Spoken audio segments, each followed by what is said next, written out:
arkadaşlar, selamlar. Şimdi dün dağ falan bizi çok yordu. Bakın oda şöyle. Böyle bir yatak var. Yatak bayağı rahat. İkinci yatak. Geleneksel bir yapı burası. Geleneksel Ubud evlerine benziyor. Şurası lavabonuz.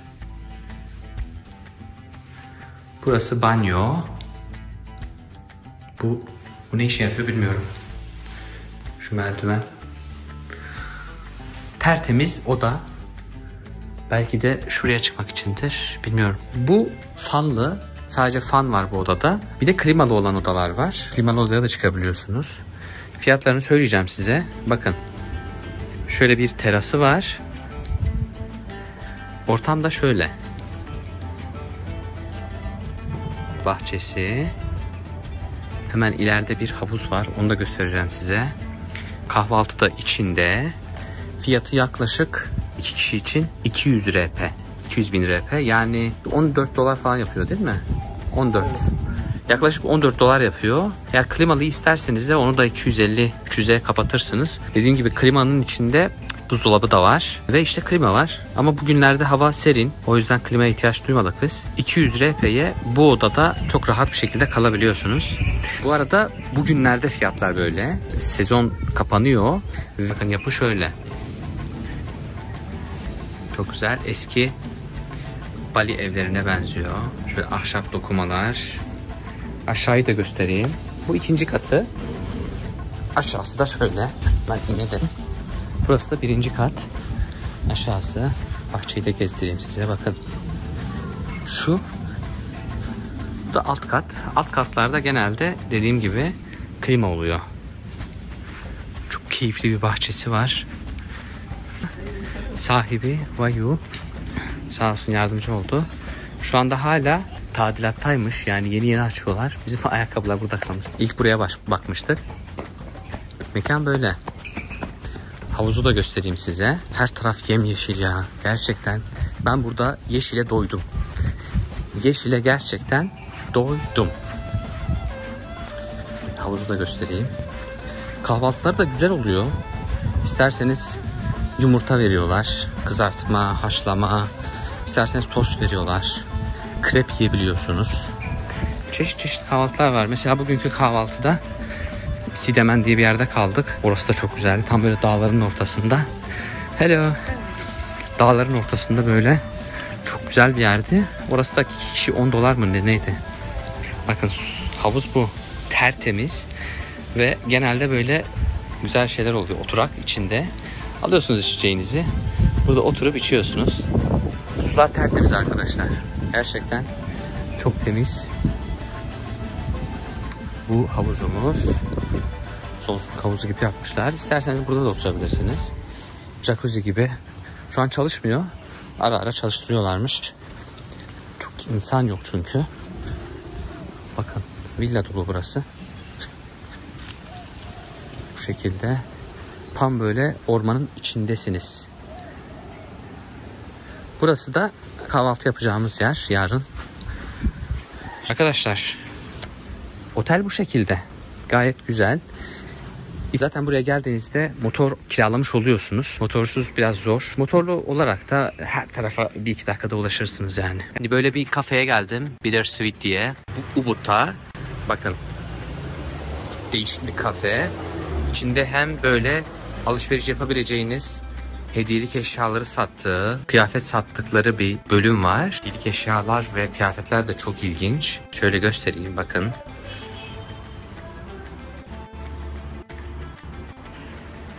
Gibi şeyleri satıyorlar. Mesela şu 360 bin. Yaklaşık 120-25 dolar falan. Bu şekilde bir sürü eşya var. Böyle biraz gezelim. 610 bin. Ne kadar? 50 dolar falan.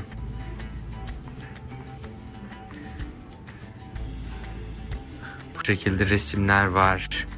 Hediyelik eşyalar var. Sanat galerisi gibi bir şey burası. Yukarı da var. Yukarıda da artı bir şeyler satıyorlar.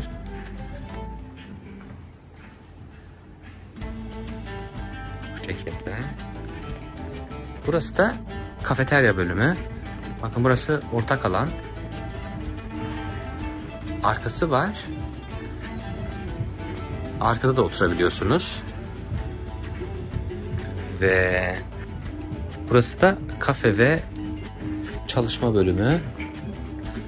Şu güzelliğe bakar mısınız? Mekan çok iyi. Burası Rus birininmiş. Rus mimarisiyle bezemişler daha çok. Bakın şu şekilde. İnanılmaz. Şu mekana bakar mısınız ya?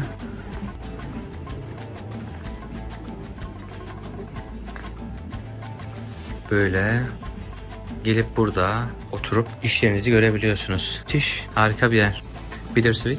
Ve fiyatlar da çok pahalı değil. Kafe fiyatları 1 dolar, 1,5 dolar falan. Yemeklerin fiyatına bakmadım. Ama içecekler 1,5. Buraya gelirseniz bence kesinlikle uğramanız lazım. Şimdi dostlar böyle bir rafting yerine geldik. Bakın şurada bir su var, görüyor musunuz? Şurada. Bu su kaynak yerinden çok kuvvetli akıyor ve rafting yapabilecek seviyede. Fiyat sordum, 90 dolardan 50 dolara indi. Böyle çok fazla inince benim bütün ayarım kaçıyor. Bir de 50 dolar da çok fazla zaten ya. Bir rafting için. İşte zipline ile falan karşıya geçiyorsunuz. Ondan sonra rafting ile beraber aşağı iniyorsunuz. Ama beni çok sarmadı. Bir de çok pahalı dediğim gibi. Bakın şurada rice teraslar var. Muz ağaçları, Hindistan cevizi ağaçları, kokonatlar. Şuradaki yolda su akıyor. O da rafting için.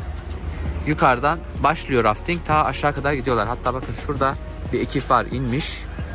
Şuradan zipline ile gidebiliyorsunuz bu arada. Binmenize gerek yok. Yani yürümenize gerek yok. Zipline ile direkt karşı tarafa götürebiliyorlar. Zipline olunca da bir 10 dolar falan artı. Ama dediğim gibi çok pahalı.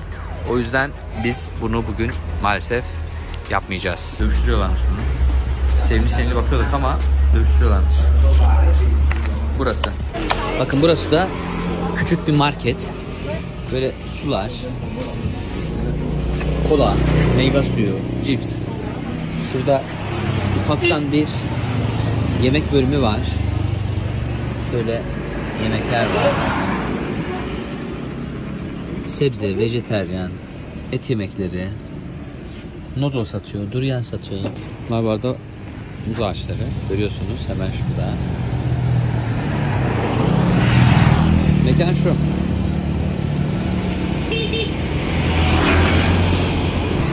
Bu gibi yerler çok büyük dükkanlar açmıyorlar. Küçük dükkanlarda ürünlerini satıyorlar. Şöyle.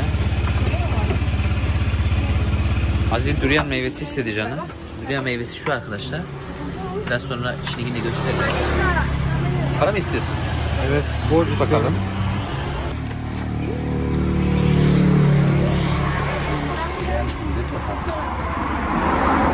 Benim ismini unuttum.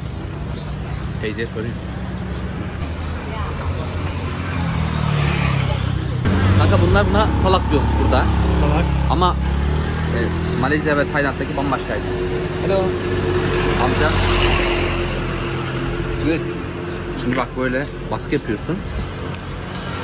Açılıyor direkt. Böyle. Çıkıyor. Aa, kestane gibi. Kestane diyebiliriz. Evet. Ben bunu denedim. Malezya'da denedim ben bunu. Al baba. Teşekkür ederim. Kestane baba. Ama tadı kestane gibi değil tabi. Şöyle. Bakın işi böyle. Güzel değil mi? Güzel. Durian mı bu mu? Çok fazla yemem. Durian kesinlikle. Ben bu. Öyle mi? Ha. Biraz böyle sour şeyi var. Evet. Biraz ekşi. Şöyle. Kestane gibi. Güzel mi artık? Şimdi Lempuyang Tapınağı'na geldik. Bu internette görmüşsünüzdür. Meşhur bir tane böyle kapı var. Kapının ortasında böyle fotoğraf çekiyorlar. Su birikintisi var. İşte ayna görevi görüyor. Onun için buraya geldik.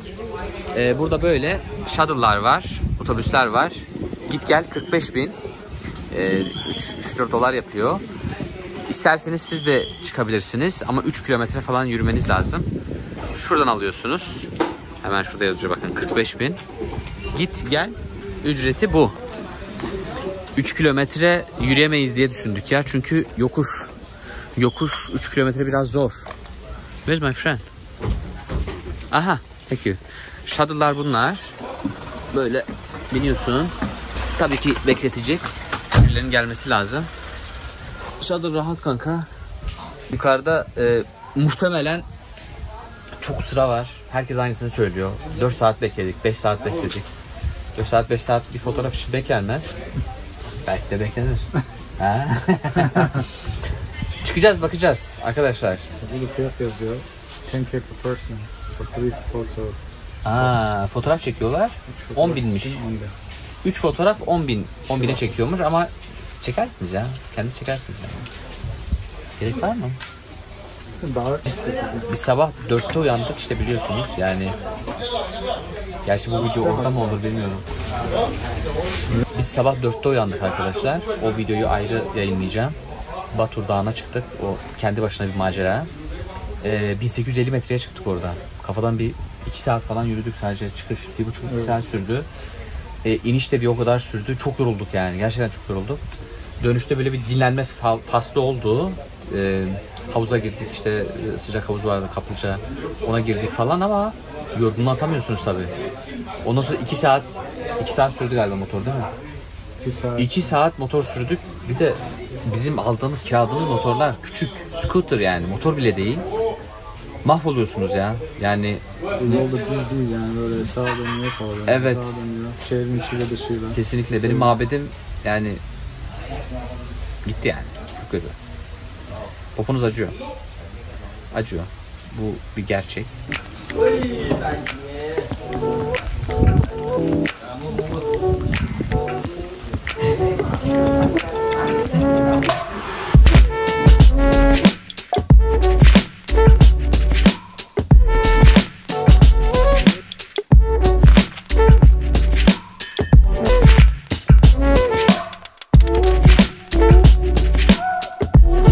Böyle yine şey lazım. No, it's video.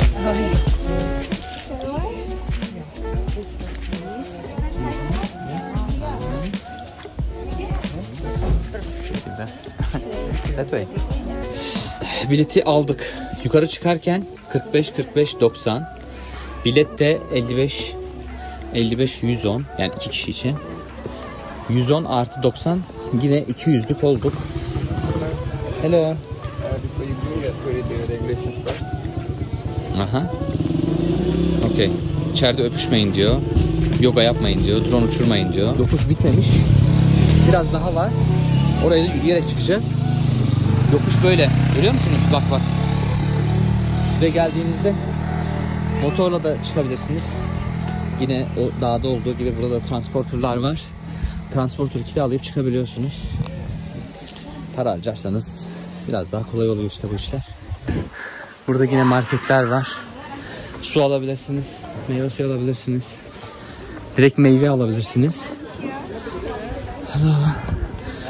İçeri girerken Holy? Holy water. Okay. No, it's okay. If you don't want this cannot contact. But I have no hair. Şimdi bu sudan kafaya vurdular.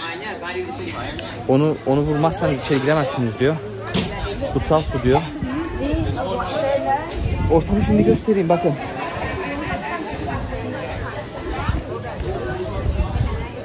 Yine bir tapınak, açık mekanlar. Fotoğraf çekilen yer burası. Bir de buralarda fotoğraf çekiyorlar. Galiba buranın olayı zaten bu kadar. Ötesi yok. Bu kapı sırf meşhur olduğu için bu kadar pahalanmış. One by one, no? Oh yeah, your friend. Sıraya almışlar galiba. Kanka bilmiyorum ki. Thank you. Alalım biz. Ha aynayı koyuyor. Bütün olay oymuş ya. Yani bu fotoğrafı bütün kapılarda yapabilirsin aslında. Aynayla. Ne yapacağız? Bunu herhangi bir kapıda yapabilirsin. Aynayla. Evet. Gerçek değilmiş. Her şey bunların yüzünden. Gerçekten ya. Boş boşuna kafamıza da şey vurdular. Kutsadılar. Seni kutsadılar, ne yapacaksın? Hiç sevmem öyle şey. Evet. Yapma ya. Ben şey değilim. Güzel. Sıra bu. Bak. Şu an fotoğraf çekilen 160. Sırada 90 kişi var. 90 kişi var. Evet. Yapamayız bence. Yapamayız. Şurada bir şey çekelim. Yani değecek bir yer değil gerçekten. Boşluk. Biz böyle yanında çeksek. Evet. Biz bir fotoğraf çekelim yandan böyle. Gel çekeyim. Şimdi bir yukarı çıkalım. Arkadaşlar çok küçük burası zaten. Yani buradan çok daha büyük temple'lar gördük. Değil mi? Çok küçük. Bunun tek olayı şu kapı ve kızın fotoğraf çekerken altına koyduğu ayna. Yukarıdan da göstereyim. Meşhur kapı. İbadethaneler genelde zaten yukarıda oluyor. Bunlar muhtemelen askerleri temsil ediyorlar. Kralın korumalarını. Eller, ayaklar bu şekilde. Heykellerde, danslarda. 174'a geldi. Yani 174'e. Bizim 250. İmkansız. 250. 90 kişi var sırada. Yani hızlı gidiyor ama imkansız. Turkey. Bu da dua etmezseniz içeri giriş yasakmış. Böyle kapıdan göstereyim. Başka bir temple. Tapınak işte arkadaşlar. Heykeller. Bakın. Böyle. Öpücük. No kiss, no kiss. No kiss. Arkadaşlar ilk girişte öpücük yasak diyordu. Anlamamıştım niye yasak olduğunu. Gerçekten bu yüzden herkes öpüşüyor. Herkes fotoğraf için öpüşüyor. Çünkü güzel bir spot. Güzel bir nokta fotoğraf için.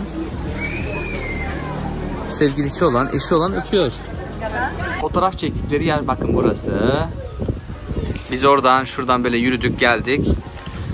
Arkadaşlar 257 pardon 251 daha 190'da kaç 2 saat oldu.